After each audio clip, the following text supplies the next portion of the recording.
I told myself as I was riding on the back of this trash truck, like the worst job ever, wake up at 3 in the morning, go take out people's trash pretty much. And I told myself, I was like, if I ever start a job, it's going to be something that people always need.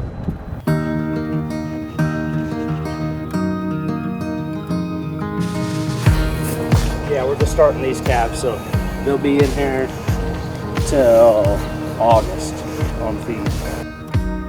My name's Chuck Swisher. I'm a professional rodeo bullfighter and a rancher. We own a Swisher Beef Company, and this is me.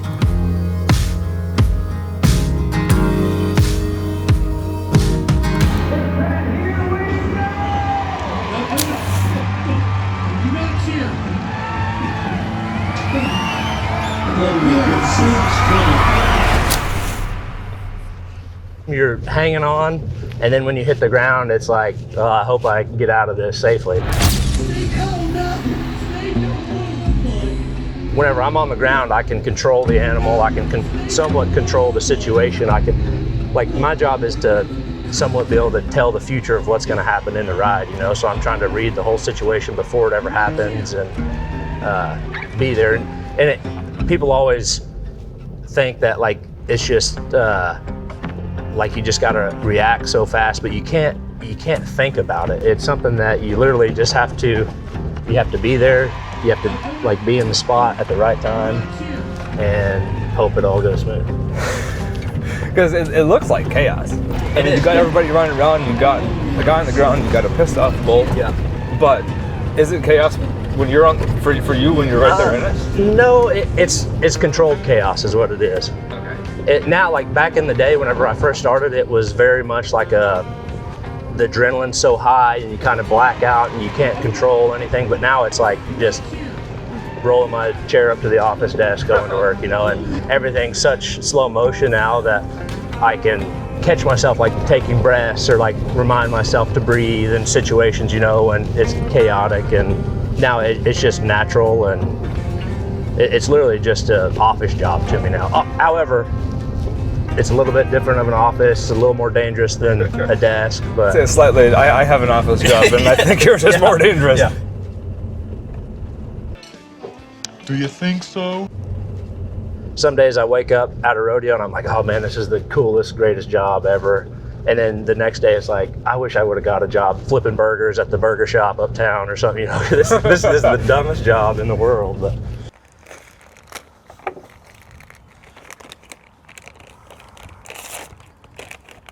it's funny, I remember being 15 to 20 years old. I was like, I'm gonna fight bulls till I'm 80, and then I'm just gonna die, and that's gonna be life. And then I think in 2016, I would have been 26. I tore my ACL. I was out for 4 months, and I was like, dang, like this could all come to an end pretty quick. And then obviously COVID, you know, when there's no rodeos going on, nobody's making money.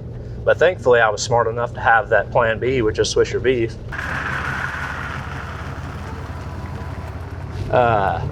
COVID hit, rodeo shut down, and for a rodeo guy, if I'm not in the arena fighting bulls, I'm not making money. So it doesn't matter if I'm hurt or what, like if I'm not in the arena fighting, I'm not making any money. So this beef deal happens, started in 2018, 2020 hits, the world shuts down, but it was actually somewhat of a blessing in disguise because since COVID happened, all the grocery stores run out of beef, and who had beef? We did. So it was such a cool deal because we had so many new customers come on in 2020 that's kind of what built up our whole business. And if that would have happened while we were rodeoing, we wouldn't have been able to manage both of them at the same time.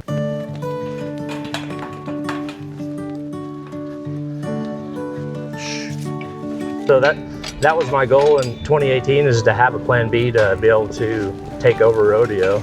So, because I knew sooner or later my career was going to come to an end in rodeo, and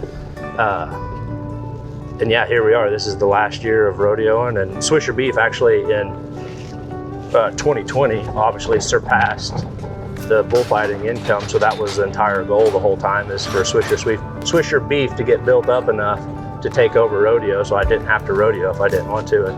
And so for the last handful of years, it's like I've only rodeoed just because I still love to do it and it's fun and get to see all my rodeo friends and stuff. But now it's getting to the point to where we've got so many other things going on around the ranch that it's kind of a pain to be able to have to leave for that many weeks on end and be gone that much. So I'm gathering you like to do hard things. Yeah, I'm pretty dumb whenever it comes to things, for sure. I really like to test my body and try to see what I can do. 'Cause I get very complacent and very, I wouldn't say lazy, but like comfortable with some things, you know, where it's like, man, a routine is nice and it's nice and easy doing this, but then every now and then I'm like, I gotta make sure I'm still alive. So I don't want to just be the robot just driving up and down the same road every day doing the same exact thing. I want to go out and really test my body and make sure that I'm still breathing. So if I'm hurt, obviously if my leg's broken and hanging sideways, I'm probably not gonna be able to outrun a bull. But like if I got some busted up ribs or broken hand or broken arm or something like that, I can still run and still do my job. It's just gonna hurt, but it just comes down to your mental fortitude, your mental attitude. If you can just push it aside for a little bit. And me and my buddy Casey, we always say, like, you can do anything for 10 seconds, no matter what's going on, you know? So if you just suffer through it for a second and then you can be hurt after it, you'll be fine.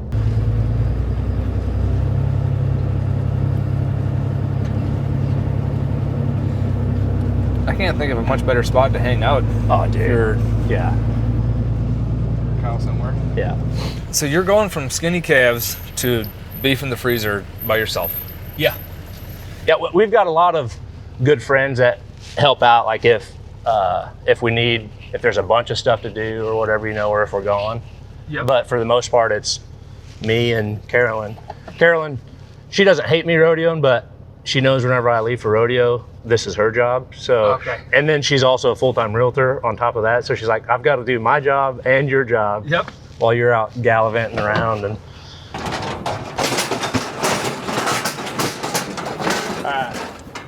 stress on anything is bad. Human, cattle, dogs, whatever.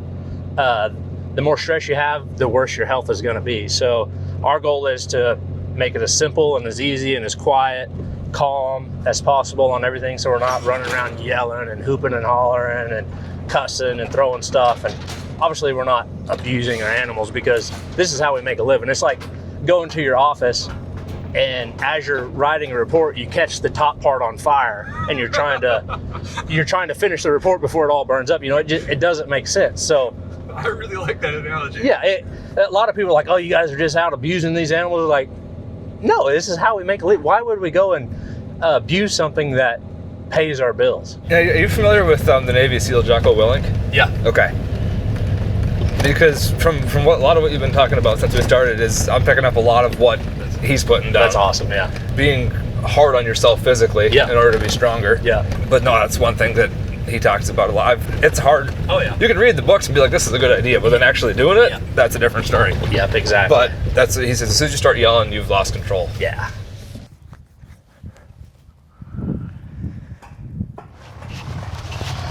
So yeah, these are our starter calves, our little peewees is what we call them. We buy little 300 to 400 pound heifers. We'll keep them in these pens for about 30 days and get them straightened out and healthy. And then we'll take them out to pasture, which you'll see here after a while. We usually start these things slow, so like you'll see we'll bucket feed quite a bit, you know, like even the calves in the pen, we bucket feed them for a little while, and two, it kind of gentles them down to where they're seeing human and they know that I'm the good guy. I'll just give these calves 2 buckets real quick. Here, back up. Hey, Sully, down.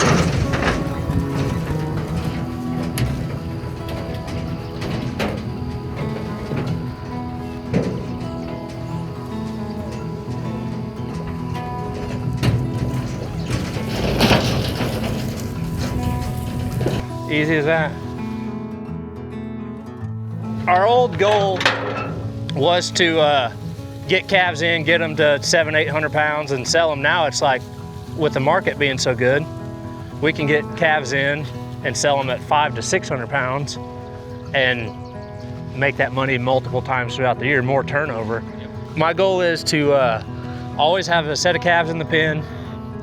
Whenever those calves come to pasture, I take a trailer full of the bigger calves to town, and then we're buying another set right whenever we sell, and we're just continuing the cycle. And it's obviously a little bit more work, but my thought is we're out here doing it anyway, so you might as well make some more money. I'm gonna check these salt tanks. So you see these two veins in here? Yep. What I like to do is I like to put it right in the middle, and it's actually, the tag is backwards. So usually you want the tag up front so you can see it, but this tag, I feel like, since it's a fly tag and like it's just got the stuff on, like the fly repellent, my thought is if it's behind the ear, when they do this, they'll like rub more of it on their body. Yep, that makes so sense. To me, like the more coverage area, the better. But yeah, just somewhere right in the middle between the two veins, and yep. Just pull and punch the trigger. Boom. Yeah, then, slide it right out. Heck yeah, I'm a cattleman. Dude, that's it. A lot of big facilities have big hydraulic chutes, like hydraulic chutes that it's like they're pushing a button from over here and it's like all hydraulic and automatic, and which those are super, super nice. But for me, the prefer stuff, the manual stuff is, I like it. And you don't have to worry about power out here then either. Correct, yeah. Yeah, so it's all manual. It's a little bit more work, but that ain't never killed nobody. Based off of the last hour I've spent with you, I don't think that's really a hindrance for you. Yeah. More work is really a problem. Yeah.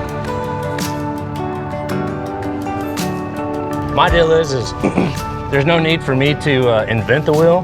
The wheel's already invented. I'm just gonna figure out a better way to make it roll. So it can be a lot of work, but it's so rewarding and so fun. It's so cool, like just looking around, we're the only ones out. I know, it's just us, the dog, and the cows. And it's like I'm getting paid to be out here. Yeah, I'm down with it. It's pretty freaking awesome. Don't get me wrong, it can be stressful at times. You know, you have something that dies or is super sick, but at the end of the day, this is what I love to do. So if you love it, then it's worth it.